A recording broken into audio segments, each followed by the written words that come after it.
ناظرین کرام، آج میرا ویڈیو بنانے کا مقصد اور آپ لوگوں سے مخاطب ہونے کا مقصد یہ ہے کہ گزشتہ کچھ دنوں سے انجینئر محمد علی مرزا اور اس کے مقرر کردہ باطل کے ایجنٹوں نے سوشل میڈیا پر ایک ڈھونگ رچا رکھا ہے کہ مفتی طارق مسعود صاحب نے ہمارے چینل پر سٹرائک بھیجا ہے، اور اس بے بنیاد الزام کو لے کر انجینئر کے ماننے والوں نے وہ طوفان بدتمیزی مچا رکھا ہے کہ خدا کی بنا، اور ان دین کے نام نہاد ٹھیکیداروں میں سے کچھ نے تو مفتی صاحب کو ماں بہن کی ننگی گالیاں دینے سے بھی دریغ نہیں کیا۔ حالانکہ مفتی طارق مسعود صاحب نے اس بے بنیاد الزام یعنی سٹرائک بھیجنے کے حوالے سے اپنا وضاحتی پیغام بھی اپنی یوٹیوب کمیونٹی پر تصویر میں لگا دیا ہے، جو آپ حضرات بھی سکرین پر دیکھ سکتے ہیں۔ تو اس سے واضح پتہ چلتا ہے کہ انجینئر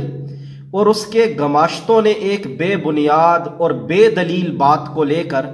چائے کی پیالی میں طوفان برپا کرنے کی ناکام کوشش کی ہے۔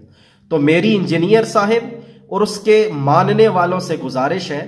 کہ اگر آپ مفتی صاحب پر سٹرائک لگانے کا دعویٰ کر رہے ہیں تو اسے ثابت کر کے لوگوں کو دکھا کیوں نہیں دیتے،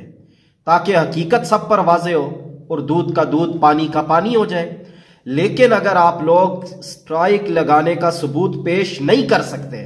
تو پھر مفتی صاحب کے بارے میں اپنی زبانوں کو لگام دیں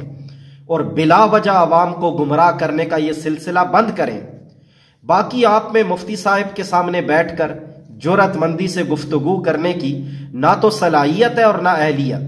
وہ آپ کے پیچھے آپ کے شہر میں آتے ہیں اور آپ چوہے کی طرح اپنے بل میں چھپ جاتے ہیں۔ تو اب آپ اپنی اصلیت دکھاتے ہوئے اوچھے ہتھ کنڈوں پر اتر آئے ہیں۔ آپ کے لیے تو عربی کا یہ مقولہ ہی کافی ہے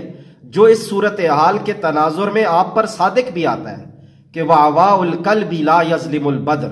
کہ کتوں کے بھونکنے سے چاند کی روشنی مدھم نہیں پڑ جاتی۔